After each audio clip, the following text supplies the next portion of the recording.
सर्वांना नमस्कार. विद्यार्थी सुरक्षा व भौतिक सुविधा विकसन समितीचे डिसेंबर महिन्याचे इतिवृत्त लेखन कसे करायचे, तर या ठिकाणी सूचना बघा. सुरुवातीला सूचना द्यायची असते की या दिवशी आपली सभा जी आहे ती आहे. 2 ते 4 दिवस अगोदर तुम्ही देऊ शकता.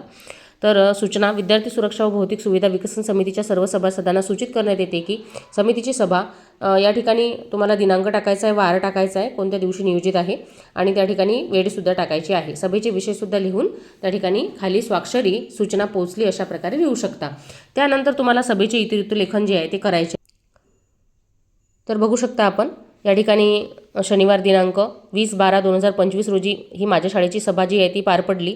तुमच्या शाळेची सभा ज्या दिवशी पार पडलेली आहे डिसेंबर महिन्याची, तुम्ही या ठिकाणी टाकू शकता. तर बघूया डिसेंबर महिन्यामध्ये कोणत्या प्रकारचे आपण विद्यार्थी सुरक्षा व विकसन समितीमध्ये कोणकोणत्या प्रकारचे ठराव घेऊ शकतो.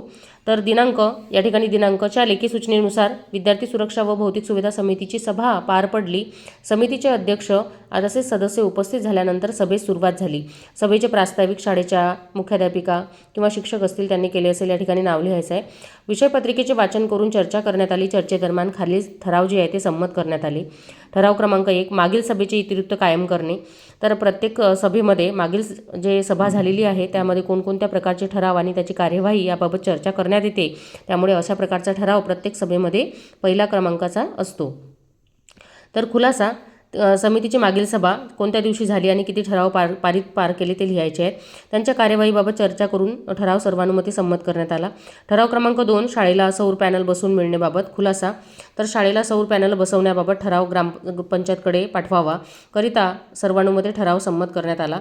ठराव क्रमांक 3, तक्रार पेटीतील तक्रारींचा निपटारा करण्याबाबत. तर विद्यार्थी सुरक्षेसाठी आपल्या प्रत्येक शाळेमध्ये तक्रार पेटी असणे अनिवार्य आहे आणि वेळोवेळी ती उघडून त्यातील तक्रारीचे निवारण करणे सुद्धा खूप महत्त्वाचे आहे. त्यामुळे तक्रार पेटीतील तक्रारींचा निपटारा करणे हा या ठिकाणी विषय जो आहे तो आहे. मागील महिन्यातील नोव्हेंबर तक्रार पेटीच्या तक्रारींचा चौकशी केल्यात कार्यवाहीबाबत चर्चा करण्यात आली. मागील महिन्यात कोणत्याही प्रकारची तक्रार पेटीमध्ये आढळली नाही. त्यामुळे त्यानंतर तक्रार पेटी सर्वांसमक्ष उघडण्यात आली आणि तक्रार पेटीत एकही तक्रार आढळून आली नसल्याने शाळेचे वातावरण शाळेच्या सुरक्षिततेच्या दृष्टीने आनंददायी व भीतिरहित असल्याचे सर्वानुमते ठरवण्यात आले. करिता ठराव सर्वानुमते संमत करण्यात आला.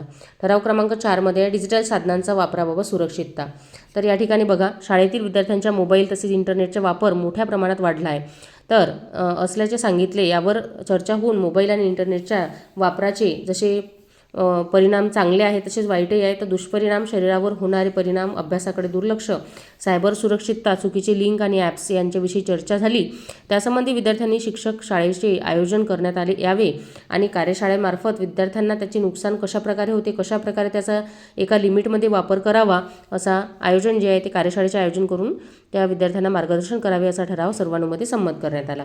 तर असे 5 ठराव जे आहे ते घेतले. 5वा ठराव जो आहे तो ऐनवेळी येणारे विषय. तर ऐनवेळी कोणतेही विषय चर्चेसाठी न आल्याने सभा समाप्त करण्यात आली. तर डिसेंबर महिन्यामध्ये अशा प्रकारचे ठराव जे आहे ते आपण घेऊ शकतो. यानंतर सदस्यांची उपस्थिती वगैरे या ठिकाणी लिहून त्यांची स्वाक्षरी जी आहे ती घ्यायची आहे.